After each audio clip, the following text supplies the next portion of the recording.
वार्षिक एकादशी है। इसका नाम प्रबोधनी है। इसमें भगवान विष्णु जागते हैं, इस कारण इसका नाम देवोत्थापनी भी कहा गया है। इसके महात्म्य को कथा ब्रह्मा जी ने नारद ऋषि से कही थी। जिसके हृदय में प्रबोधनी एकादशी का व्रत करने की इच्छा उत्पन्न होती है, उसके 100 जन्म के पाप नष्ट हो जाते हैं। 100 जन्म के महाराज।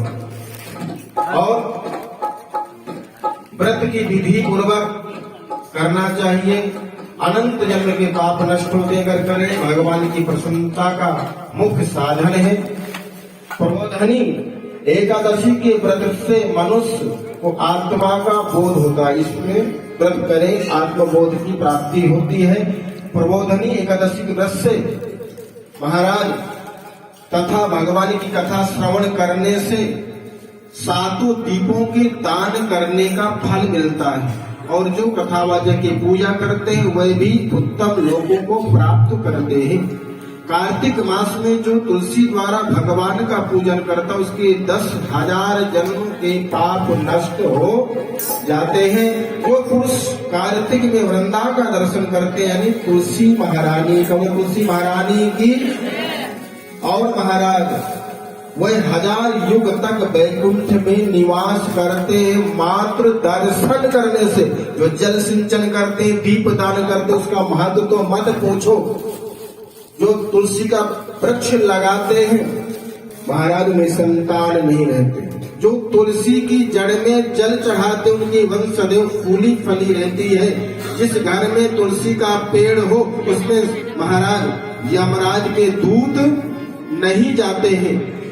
और जो तुलसी वृक्ष के पास श्राद्ध करते हैं महाराज अपने पितरों का, उनके हृदय में दिव्य चक्षु का प्रकाश होता है।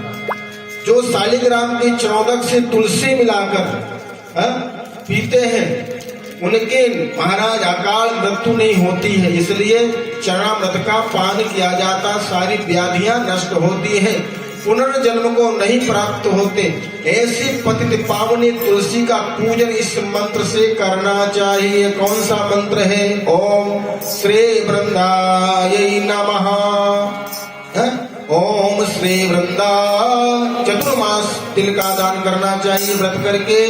और कार्तिक मास या चतुर्मास में नमक का त्याग करते हैं तो शक्कर का दान करना चाहिए। कार्तिक शुक्ल एकादशी से पुण्य तक देव स्थानों में दीपक दान करना, जलाना चाहिए। दीप दान मंदिर में, तुलसी में, घर में, चौराहे, ये जो है ना, इसका महत्व है महाराज। इसलिए प्रत्येक स्थानों में और नित्य ठाकुर द्वार पे तो दीप दान करना चाहिए।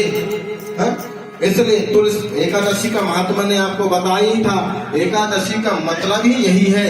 क्या बोले? हमारी 5 कर्मेंद्रियां और 5 ज्ञान इंद्रियां और एक मन महाराज, ये सब जो है मिल जाने से महाराज 11 हो जाते हैं। और 11 का मतलब है एकादश तिथि। हमारा मन अगर महाराज जीव अच्छी चटपटी खाने का सोचे तो पहले ठाकुर जी को भोग लगा दो, और फिर पाओगे तो महाराज वो फायदे ही करेगा, नुकसान नहीं करेगा। प्रसाद बन गया। और बोले महाराज आंखों से ठाकुर जी के दर्शन करना चाहिए, कानों से भगवान की कथा को सुनना चाहिए, और चरण हमारे ठाकुर द्वार की तरफ जाए, हाथ हमारे हाथ है महाराज ठाकुर सेवा में लगे। प्रत्येक इंद्रिय हमारी ठाकुर जी के सेवा में लगना चाहिए। इस प्रकार से एकादशी का व्रत करते हैं। सुदामा जी की यहाँ से सूचना आई थी। वैसे कहा गया है, एक मास 2 पक्ष में 2 एकादशी हो। लेकिन सुदामा जी ने कहा महाराज 1 मास 2 पक्ष में 2 एकादशी, लेकिन हमारे घर तो रोज एकादशी होती है। लेकिन ठाकुर ने ऐसे कृपा कर दिया सुदामा पे कि रोज ही द्वादशी होने लगी महाराज।